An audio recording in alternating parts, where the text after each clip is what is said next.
The briefing room fell silent as SEAL Commander Jake Thompson studied the satellite imagery on the large screen.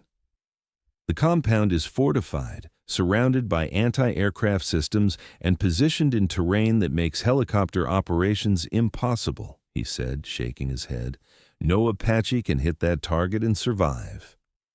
Chief Warrant Officer Lily Phoenix Anderson sat quietly in the back corner, listening as the mission was declared too dangerous for rotary-wing aircraft. What the commander didn't know was that Phoenix had been studying that same compound for weeks, developing an attack profile that would allow her Apache to slip through the defenses and eliminate the 3 enemy generals meeting there. She was about to prove that impossible targets just required impossible flying. Chief Warrant Officer Lily Anderson was 27 years old, with blonde hair that she kept in a tight regulation bun, and blue eyes that could track multiple targets simultaneously while processing complex flight data. She stood 5 feet 7 inches tall, possessed reflexes that had been honed by thousands of hours in Apache cockpits, and had earned her call sign Phoenix by consistently rising from situations that should have destroyed her aircraft. She'd been flying Apache AH-64 attack helicopters for 8 years, accumulating over 2,400 combat flight hours across multiple deployments in Afghanistan, Syria, and other classified locations. Her precision with Hellfire missiles was legendary among Army aviation units. She held the unofficial record for most confirmed kills with the fewest missiles expended, a testament to her ability to make every shot count when lives were on the line. But none of her experience or achievements mattered to the SEAL commanders who were planning Operation Desert Scimitar, the mission to eliminate 3 high-value terrorist leaders who would be meeting in the same location for the first time in 2 years. The target was a fortified compound located in the Tora Bora mountain region, built into natural rock formations that provided both concealment and protection from air attacks. Intelligence indicated that the compound housed sophisticated surface-to-air missile systems, including Russian-made SA-18 shoulder-fired missiles and Chinese HQ-7 short-range air defense systems. But the real challenge wasn't the air defenses. It was the terrain. The compound sat in a narrow valley surrounded by peaks that rose nearly 4,000 feet above the target elevation. The approach routes were limited to 2 narrow corridors that were easily defended and provided minimal maneuvering room for aircraft. Wind patterns in the valley were unpredictable due to the irregular terrain, and the high altitude would affect helicopter performance significantly. Most critically, the compound had been positioned to take advantage of natural radar shadows created by the surrounding mountains. Any aircraft approaching the target would be flying blind for the final approach, with no way to confirm target locations or assess threats until they were close enough to be engaged by defensive systems. Commander Thompson had been briefing the mission parameters for 30 minutes, explaining why conventional air support was impossible and outlining the ground-based alternatives that SEAL Team Alpha would have to employ. The target window is extremely narrow, Thompson continued, pointing to intelligence photographs displayed on the briefing room screens. All 3 targets will be present for approximately 4 hours during their scheduled meeting. After that, they'll disperse to separate locations, and we may not get another opportunity like this for years. The 3 targets were among the most wanted terrorist leaders in the region. General Khalid al-Rashid, responsible for coordinating attacks that had killed over 200 coalition forces. General Omar Hassan, the chief of operations for a network that trafficked weapons to multiple terrorist organizations. And General Yasir Mahmoud, the financial coordinator whose money laundering operations funded terrorist activities across 3 countries. Ground assault is possible but extremely risky, Thompson explained. The compound is heavily fortified, the terrain favors the defenders, and intelligence suggests they have at least 40 armed fighters providing security. We estimate 60% casualties for any ground force attempting to assault the position. Major Sarah Viper Cole, the mission's air support coordinator, had already dismissed helicopter operations as impossible. The terrain makes nap of the Earth flying impossible. The air defenses are too sophisticated for traditional attack helicopters, and the altitude will seriously degrade aircraft performance. No Apache can operate effectively in those conditions. Phoenix had been listening to the briefing with growing frustration. Every concern raised by the planning team was legitimate, but they were all thinking about the problem in conventional terms. They were trying to apply standard helicopter tactics to a non-standard situation, which guaranteed failure. She'd been studying the target compound for 3 weeks, ever since intelligence first identified it as a potential meeting location. While other pilots were dismissing the target as impossible, Phoenix had been developing attack profiles that took advantage of the same terrain features that made conventional approaches dangerous. The key was understanding that the natural radar shadows and complex terrain that protected the compound from detection could also be used to mask an attacking aircraft's approach. The narrow valley corridors that limited maneuverability could provide cover from air defense systems positioned on the valley floor. The unpredictable wind patterns that made flying dangerous could also make an aircraft's flight path impossible to predict for defensive gunners. But most importantly, Phoenix had discovered something in the satellite imagery that the intelligence analysts had missed. There was a third approach route. Hidden behind a series of natural rock formations on the northwestern side of the valley was a narrow canyon that appeared on topographical maps, but hadn't been included in the mission planning because it seemed too confined for aircraft operations. Phoenix had studied the canyon extensively, using terrain analysis software to model the flight path and determine whether an Apache could navigate through the restricted space. The canyon was barely wide enough for helicopter operations, with walls that rose 800 feet on both sides and multiple tight turns that would require precision flying. But it would allow an aircraft to approach the compound completely undetected, emerging from concealment at a range where Hellfire missiles could be employed with maximum effectiveness. The approach would be dangerous. Any mistake in navigation or aircraft control would result in collision with the canyon walls, but it would also be unexpected, giving Phoenix the element of surprise that could make the difference between mission success and catastrophe. When Commander Thompson concluded his briefing by announcing that the mission would proceed without air support, Phoenix made her decision. "Sir," she said, standing up from her position in the back of the briefing room, "I'd like to volunteer for the air support mission." The room fell silent. Every head turned to look at the female pilot who had just volunteered for a mission that had been declared impossible by every aviation expert in the briefing. "Chief Anderson," Thompson said carefully, "we've just spent 30 minutes explaining why helicopter operations against this target are not feasible." "Yes, sir. I understand the challenges, but I believe there's an approach route that hasn't been considered." Major Cole stepped forward. "Chief, I've reviewed every possible approach to that compound. The terrain makes Apache operations suicidal. Ma'am, with respect, I think there's an option we haven't explored." Thompson studied Phoenix's face, trying to determine whether she was speaking from expertise or overconfidence. "Chief Anderson, explain what you're thinking." Phoenix moved to the front of the briefing room and pointed to the satellite imagery displayed on the screen. "Sir, all of our planning has focused on these 2 main approach corridors, both of which are heavily defended and provide limited tactical options." She used a laser pointer to trace a route on the satellite image. "But there's a third approach here, through this canyon system on the northwestern side of the valley.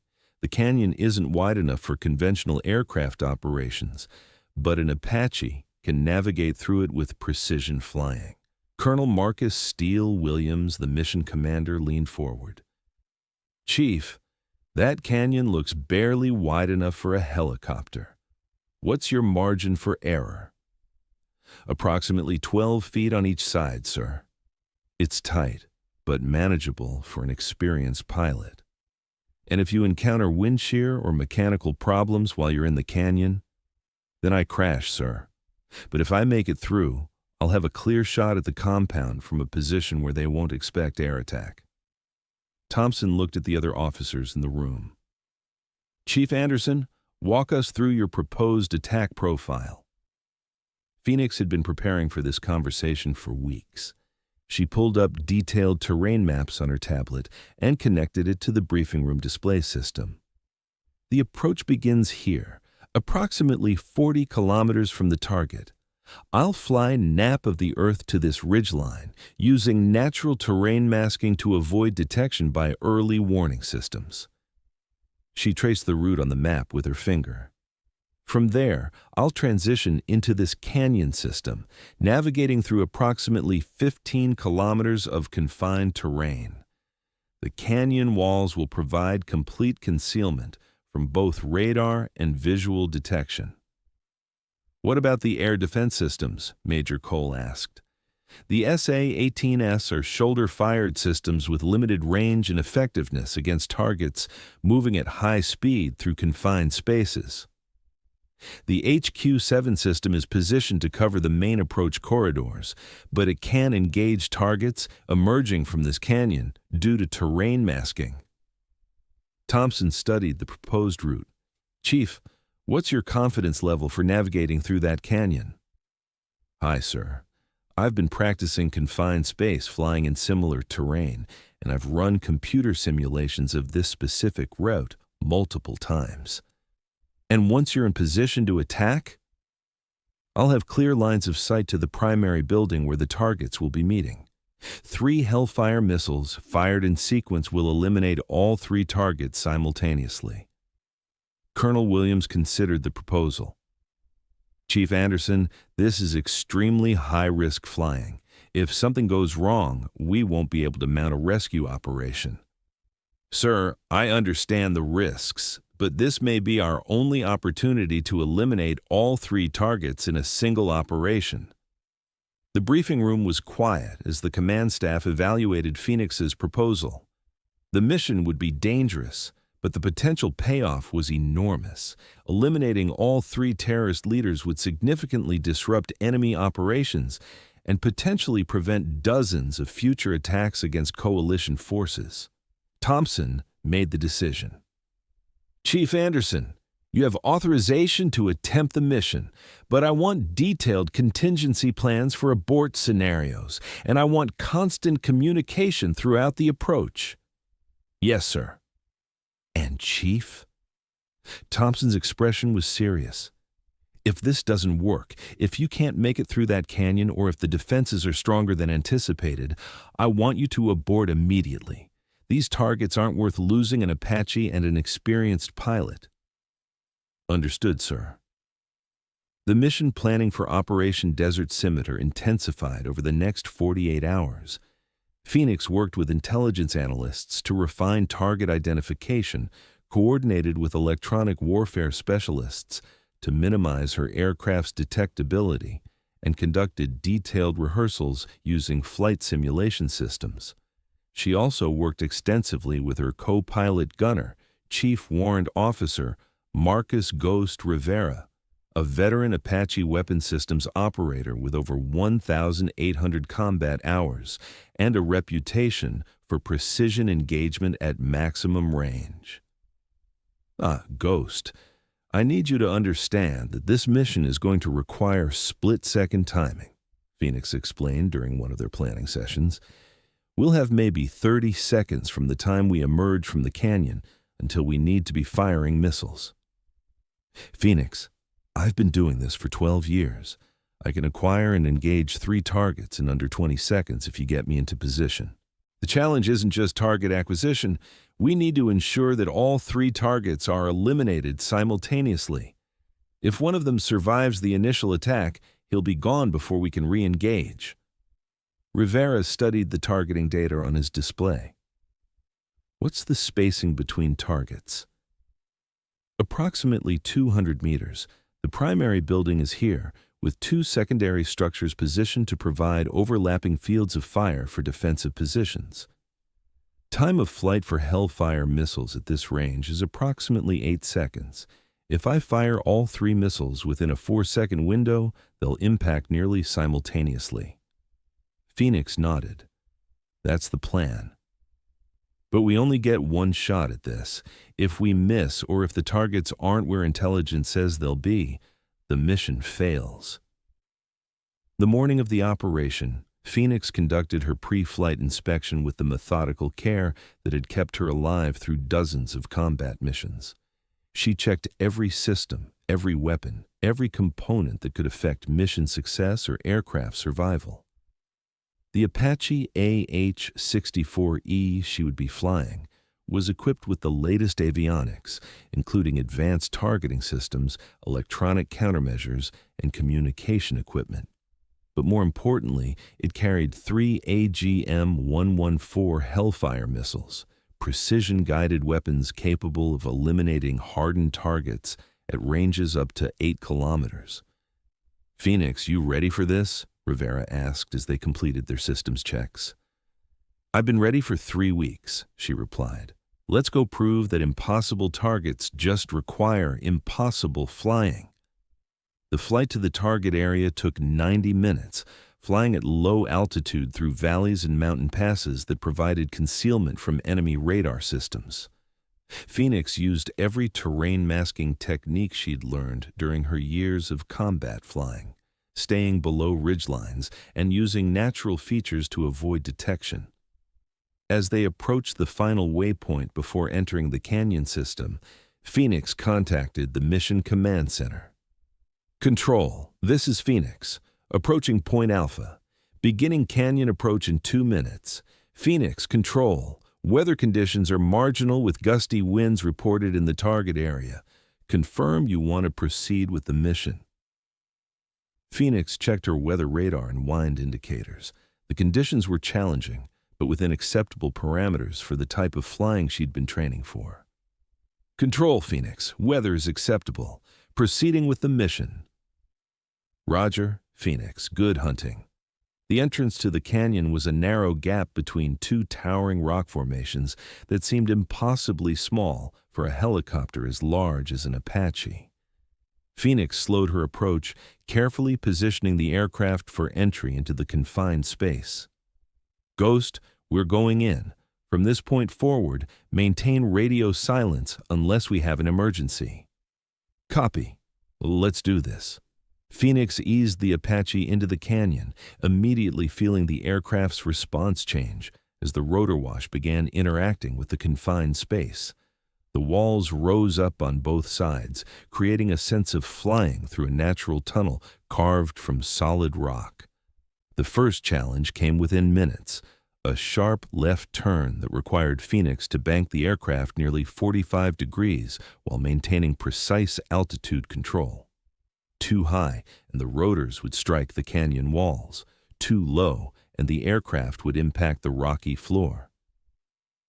She executed the turn with the kind of precision that came from thousands of hours of experience, feeling the Apache respond to her control inputs with mechanical perfection.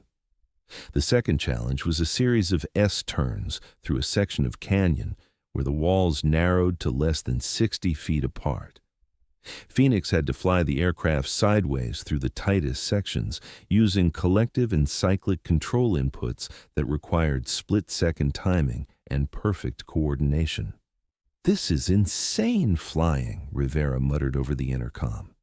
"This is Tuesday morning flying," Phoenix replied, her voice calm despite the intense concentration required to navigate through the confined space. For 15 minutes, Phoenix threaded the Apache through terrain that no rational person would attempt to fly through. She used every technique she'd ever learned about confined space operations, altitude control, and precision navigation. But the most dangerous part of the flight was still ahead. The canyon system ended at a natural rock formation that concealed the aircraft until the last possible moment. Phoenix would have to make a 90-degree turn around the rock formation, immediately acquire 3 separate targets, and engage them with Hellfire missiles before defensive systems could respond. Ghost, 30 seconds to target area. Are you ready? Target acquisition system is active. Hellfire missiles are armed and ready. I'm tracking 3 heat signatures in the target building. Outstanding. Here we go. Phoenix pulled the Apache around the concealing rock formation at exactly 120 knots, immediately transitioning to a hover as Rivera's targeting system locked onto the enemy positions. What they found was exactly what intelligence had predicted: a fortified compound with 3 separate buildings, defensive positions manned by armed fighters, and 3 high-value targets whose heat signatures were clearly visible through the Apache's advanced sensor systems. Target acquisition complete, Rivera announced. 3 confirmed targets, 3 Hellfire missiles ready for engagement. Fire all missiles, Phoenix ordered. Rivera engaged the targets in rapid sequence, launching 3 Hellfire missiles within a 6-second window. The missiles streaked toward their targets with the precision that made them among the most effective air-to-ground weapons in the world. The first missile impacted the primary building where General al-Rashid was conducting the meeting. The explosion was devastating, completely destroying the structure and eliminating everyone inside. The second missile hit the communications building where General Hassan had been coordinating with his field commanders. The building erupted in flames as sensitive equipment and ammunition stores were detonated by the precision strike. The third missile struck the command bunker where General Mahmoud had been reviewing financial documents. The reinforced structure was penetrated and destroyed by the shaped charge warhead designed specifically for hardened targets. 3 hits, 3 kills, Rivera confirmed. All targets eliminated. But their celebration was premature. The sound of the missile impacts had alerted every defensive position in the compound, and Phoenix could see muzzle flashes erupting from multiple locations as enemy fighters began engaging her aircraft with small arms and rocket-propelled grenades. Ghost, we need to get out of here, now. Phoenix pulled the Apache into a climbing turn, using the same terrain features that had concealed their approach to mask their escape. But the confined canyon that had provided concealment during the approach now became a potential trap. If enemy forces positioned fighters at the canyon exit, the Apache would be vulnerable during the long flight through confined terrain. Phoenix, I'm seeing movement at the canyon entrance. Looks like they're trying to position anti-aircraft weapons to intercept our escape route. Phoenix made a tactical decision that would have seemed impossible to most pilots. Instead of attempting to escape through the canyon, she pulled the Apache into a steep climb, flying directly over the canyon walls at an altitude that would make her visible to every air defense system in the area. Phoenix, what are you doing? We're completely exposed up here. Ghost, they're expecting us to try to escape through the canyon. They're not expecting us to fly over it. For 30 seconds, the Apache was silhouetted against the morning sky, visible to anyone with anti-aircraft weapons and the training to use them. But Phoenix's calculation proved correct. The enemy forces had positioned their defenses to cover the canyon, not the airspace above it. By the time enemy fighters repositioned their weapons to engage the aircraft, Phoenix had already flown beyond their effective range, using the Apache's speed and maneuverability to escape before defensive systems could track and engage her aircraft. Control, this is Phoenix. Mission accomplished. 3 targets eliminated, aircraft intact, returning to base. Phoenix Control, outstanding work. Confirm all 3 targets destroyed. Confirmed. Direct hits on all target buildings with confirmed eliminations. The flight back to base was routine compared to the mission itself, but Phoenix used the time to process what had just happened. She'd accomplished something that every aviation expert had declared impossible, using flying techniques that pushed both her aircraft and her skills to their absolute limits. More importantly, She'd eliminated 3 of the most dangerous terrorist leaders in the region, potentially preventing dozens of future attacks and saving countless coalition lives. When Phoenix landed back at base, she was met by Commander Thompson, Colonel Williams, and a crowd of personnel who had been monitoring the mission from the command center. "Chief Anderson," Thompson said as she climbed out of her aircraft, "that was the most incredible flying I've ever witnessed. You just proved that impossible targets really do just require impossible flying." "Sir, it was a team effort. Ghost's target acquisition and missile employment were flawless." Rivera emerged from the aircraft with a grin that extended from ear to ear. "Phoenix, that canyon flying was absolutely insane. I've never seen anything like it." Colonel Williams approached with an expression of amazement and respect. "Chief Anderson, I owe you an apology. When you volunteered for this mission, I thought you were either overconfident or crazy. Now I realize you're just exceptionally skilled." Phoenix removed her helmet and shook out her blonde hair. "Sir, I'm probably a little bit of both, but the mission required someone willing to attempt flight operations that nobody else would try."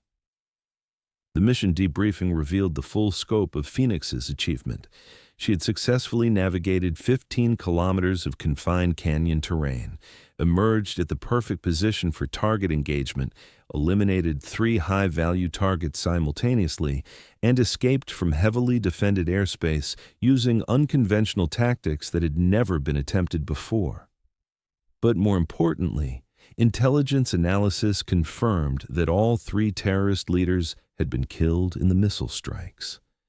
The network they had been building was effectively decapitated, and their planned attacks against coalition forces were prevented. "Phoenix," Commander Thompson said during the formal debriefing, "your mission today has probably saved more American lives than any single airstrike in the past 5 years." "Sir, I was just doing my job." "No, you did much more than that. You found a way to accomplish a mission that everyone else said was impossible. That kind of tactical innovation is exactly what we need in this fight."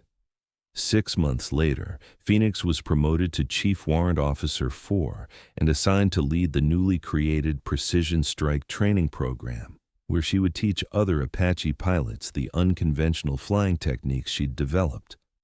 Her first class included 12 experienced combat pilots who'd volunteered to learn what they called Phoenix flying, the ability to operate attack helicopters in terrain and conditions that conventional wisdom said were impossible for rotary-wing aircraft. "The most important thing to understand," Phoenix told her students during their first class, "is that impossible missions usually require abandoning conventional thinking. Every rule you've learned about helicopter operations was developed for normal situations. When you're facing abnormal situations, you need to be willing to develop abnormal solutions." She pulled up satellite imagery of the canyon she'd flown through during Operation Desert Scimitar. "This mission succeeded because we stopped thinking about what helicopters couldn't do and started thinking about what this specific helicopter could do in these specific conditions." One of her students, a veteran Apache pilot with over 1,000 combat hours, raised his hand. "Ma'am, how do you calculate acceptable risk when you're attempting operations that have never been tried before?" Phoenix considered the question. "Captain, acceptable risk is determined by what you're trying to accomplish. If 3 terrorist leaders had escaped that meeting, they would have coordinated attacks that could have killed hundreds of coalition personnel. Risking 1 aircraft and 2 crew members to prevent that outcome was absolutely acceptable. But how do you know when you're crossing the line from acceptable risk to suicide mission? Experience, training, and honest assessment of your capabilities. I knew I could fly through that canyon because I'd been practicing similar operations for years. I knew my aircraft could handle the mission because I understood its performance capabilities. I knew my weapons systems operator could make the shots because we'd trained together extensively." Phoenix clicked to the next slide showing targeting data from the mission. But most importantly, I knew that if I didn't attempt the mission, those 3 targets would escape and continue killing American servicemen. That made the risk not just acceptable, but necessary. The precision strike training program that Phoenix developed became the standard for unconventional Apache operations throughout the Army. Her techniques were adopted by Special Operations Aviation Units, and her mission planning methods were incorporated into the curriculum at the Army Aviation School. But Phoenix's most significant contribution was proving that the limitations people placed on aircraft capabilities were often limitations of imagination rather than limitations of technology. "Every aircraft has an operational envelope," she would tell her students, "but that envelope is usually much larger than most pilots ever explore. The difference between good pilots and exceptional pilots is the willingness to discover what your aircraft can really do when the mission requires it." 3 years after Operation Desert Scimitar, Phoenix was selected to lead the development of next-generation attack helicopter tactics for operations in complex terrain. Her research focused on using natural terrain features to provide concealment and tactical advantage for aircraft operating in heavily defended environments. Her work resulted in the publication of Terrain-Masked Aviation Operations, a tactical manual that became required reading for military pilots worldwide and fundamentally changed how attack helicopters were employed in combat operations. But for Phoenix, the most satisfying outcome of her career wasn't the recognition or the promotion opportunities. It was the knowledge that the 3 terrorist leaders she'd eliminated during Operation Desert Scimitar had been prevented from carrying out attacks that intelligence analysts estimated would have killed over 300 coalition personnel. "Every impossible mission we accomplish," she would tell new pilots, "saves lives that would have been lost if we'd accepted that the mission was impossible. That's why we push the boundaries of what aircraft can do, not for the challenge, but for the people who are counting on us to find a way when everyone else says there isn't one." Because sometimes the difference between mission success and catastrophic failure wasn't better equipment or superior numbers. Sometimes it was just one pilot willing to fly through a canyon that everyone else said was too narrow, to attempt an approach that everyone else said was too dangerous, and to make shots that everyone else said were impossible. And sometimes, when lives were hanging in the balance and conventional solutions had failed, impossible flying was exactly what the mission required. Phoenix had proven that Apache helicopters could operate in terrain that everyone said was impossible for rotary-wing aircraft. She demonstrated that precision strikes could be conducted against targets that everyone said were unreachable by helicopter-delivered weapons. Most importantly, she'd shown that the phrase, "no Apache can hit that target," was usually just another way of saying, "no one has figured out how to hit that target yet." Because in a world where enemies hid in places they thought were safe from air attack, having pilots willing to prove them wrong was often the difference between victory and defeat. And that was exactly why the Army needed pilots like Phoenix, not just to fly the missions that were possible, but to make possible the missions that everyone else said couldn't be done. Thanks for watching. If you like this video, you can subscribe to see more incredible stories like this one.